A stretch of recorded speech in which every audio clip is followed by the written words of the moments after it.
Hello, Christchurch, and anyone joining us from farther away.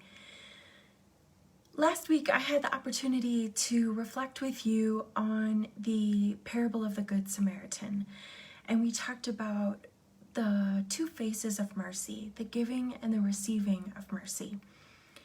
I wanted to start today by asking you if you are aware of someone in your life who has shown you mercy. I wonder what that experience was like for you, particularly how it felt for you inside, in your body, in your mind, in your emotions. You might recall the words that the person spoke to you, or the gestures they made.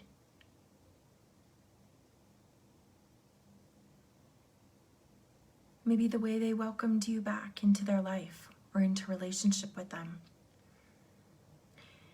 Now, imagine a society in which acts of mercy were standard fare, where everywhere you turned, people were counting the cost of forgiveness, of kindness, of choosing mercy over resentment, punishment, contempt, and scorn. Did you know that this situation of mercy going in every direction has always been God's vision for us, which is partly why God set Israel as a light among the nations. God modeled mercy in the ways that God dealt with Israel so that they could learn from God and replicate God's just practices of mercy, not only in their individual lives, but also in their lives as a nation, a people. Through the prophet Amos, God rebuked his people because they had forsaken the merciful practices that God had instituted to help them protect the poor. The New Moon Festival and the Sabbath, both of which Amos references in chapter 8, were occasions to worship God, certainly, and to recognize God as the giver of every good gift, including the harvests that the people enjoyed. But these deliberate pauses in Israel's societal life also served a merciful function. Luther Seminary professor Rolf Jacobson says that the Sabbath was originally a justice law designed to give rest to all of society, not just to the property owner, but also to that person's ox and donkey and livestock, and the resident alien in that person's town. He says that as one traces the Sabbath justice principle, one can see how the laws created a society in which more life could thrive. In those sabbatical laws, the poor, as well as wild animals, were all provided with food. Slaves were given release to freedom after their agreed-upon 6 years of labor, and those in deep debt were forgiven their debts. However, the people of Israel had lost sight of God's concern for the poor. Instead, they eagerly awaited the end of the new moon and the end of the Sabbath, so that they could return to their treacherous marketplace practices. They had figured out ways to employ dishonest measurements, and they had stopped leaving, when they harvested their fields, they had stopped leaving behind the excess wheat for poor people to come behind and be able to gather up for their own food, which was another of the laws that God had instituted for the people of Israel. Getting back to business and maximizing their profit at others' expense had become the habit of the Israelites' days. God had determined that enough was enough. Israel's fruitfulness had reached its end. God would now intervene on behalf of the poor, and the destruction that Israel would experience would leave them desperately hungry and thirsty for the God that many of them had spurned. Now, it's interesting that God left the people hungry and thirsty for God's own presence. Why would that be? Well, the scriptures closely connect God's own being with the plight of the poor, the widow, the orphaned, and the stranger. Jesus reiterated this Old Testament concept when in the Gospel of Matthew, chapter 25, Jesus predicted a time of judgment when all people and all nations will be held accountable for the ways that they related to God and to each other. Jesus used language of a king judging the nations and separating them as a shepherd his sheep. And here's what Jesus said. To one, the king will say, "Come, you who are blessed by my Father, inherit the kingdom prepared for you from the foundation of the world. For I was hungry, and you gave me food. I was thirsty, and you gave me something to drink. I was a stranger, and you welcomed me. I was naked, and you gave me clothing. I was sick, and you took care of me. I was in prison, and you visited me." Then, Jesus said, the righteous will answer the king, "Lord, when was it that we saw you hungry and gave you food, or thirsty and gave you something to drink? And when was it that we saw you a stranger and welcomed you, or naked and gave you clothing? And when was it that we saw you sick or in prison and visited you?" And the king will answer them, "Truly I tell you, just as you did it to one of the least of these brothers and sisters of mine, you did it to me." That's how Jesus ended that story for the people who were listening to him.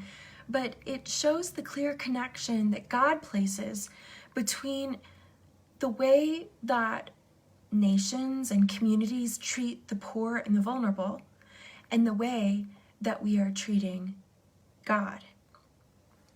Most of us find ourselves in somewhat of a predicament as we hear Amos's words of rebuke and Jesus's words of later judgment. For one thing, those words weren't addressed to individuals, and they really weren't addressed to us. They were addressed to communities, systems of relationships and economics that existed long ago. Very few of us are CEOs or presidents or people who wield considerable power over large groups of other people's lives. So we might wonder, how do these biblical texts relate to us? Second, most, if not all of us, participate in many different kinds of systems, some of which are just and some of which are unjust. And it can be really hard for us to sort out where we fall in terms of a camp, those who are among the just and those who are among the unjust. So what do? How do we allow these passages to settle into us and shape us? Well, many of you have spoken to me about the moral struggle of living in a society living in a city characterized by extreme economic disparities. The reality is that many of us at Christ Church have, for one reason or another, vastly more resources than many of the people that we encounter day to day on the streets and in the stores and restaurants of Mexico City. How do we ensure that we as a church community are not living like the Israelites when Amos rebuked them, contributing to systems that cheat the poor for the prosperity of the rich? Certainly, the Anglican Communion has in the past at times really misused our wealth, our privilege, and our power in different contexts. Similarly, the Catholic Church has done so. The Catholic Church has reflected at length on the subject of economic justice, perhaps because of some of the mistakes they've made over the years. In 2015, the United States Conference of Catholic Bishops distilled 10 principles for economic justice and mercy in a capitalist setting. If you're interested in reading the full article, you might look for A Catholic Framework for Economic Life. I'd like to share 2 of the 10 principles that the bishops offered. One is this: a fundamental moral measure of any economy is how the poor and the vulnerable are faring. Now, at Christ Church, we're a small economy, you could say. We're a small community in the midst of and overlapping many larger communities. But I think it's worth asking ourselves, in what ways are we caring economically for the poor and vulnerable? And the answer to that question will help us determine partly our moral health in God's sight. A second principle is this: workers, owners, managers, stockholders, and consumers, so basically all of us, are moral agents in economic life. By our choices, initiative, creativity, and investment, and here I would add a parenthetical statement about investment. I don't think this is referring only to financial investment, but also the investment of our time, our energies, our love, and our hope. By all of these choices, we either enhance or diminish economic opportunity, community life, and social justice. So, even though these principles affect systems, systems are comprised of individuals. I'm always intrigued by the power of the individual, especially within enormous and complicated systems. Whenever I'm tempted to think that my choices don't matter that much, or that my efforts are insignificant, I think of Rosa Parks, an African-American woman who, during the civil rights movement in the United States, dared to sit in the front of the bus when that was not permitted.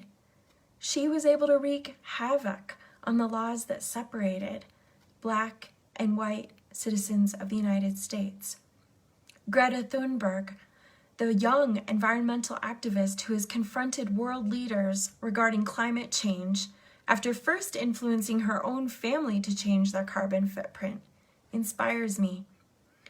Malala Yousafzai, the young Pakistani woman who has fiercely advocated for girls' education, is another person who reminds me of the power of the individual in the midst of a system. I am equally intrigued by the power of small Christian communities who have been willing to listen to Jesus' teaching, just as Mary did so many years ago, sitting at Jesus' feet, wanting to follow him. One example of a small Christian community that has impacted the world and impacted me is Pray As You Go, a Jesuit online daily devotional, which is now broadcast internationally in multiple languages, but began in a tiny closet, excuse me, inside of an urban church in London. You and I and Christ Church and some of the other communities in which we participate are not too small or insignificant to matter to the well-being of Mexico City's masses, including the poor and the vulnerable. We start where we are, with the people that we know, with whom God brings us into contact. We start among our own households and our own families. We start in our own workplaces. We start at Christ Church. We refuse to be afraid of change, even small changes, in order to better support the poor and the vulnerable. We risk sharing generously what God has given us, trusting that God will care for and provide for us. We invest in others' capacity to make a healthy and dignified living. We talk together about our trial and error experiences of economic justice. We don't have to do it perfectly, always. We can learn from our mistakes as we try new things. And so we allow ourselves room for creativity, for dreaming about how we participate in God's vision of mercy, where every act of mercy counts. God has shown us mercy, not for us to hoard it for ourselves, but for us to participate as God called Israel to do, to participate in God's vision for a more just and merciful world, starting in our households, our workplaces, and our church. Amen.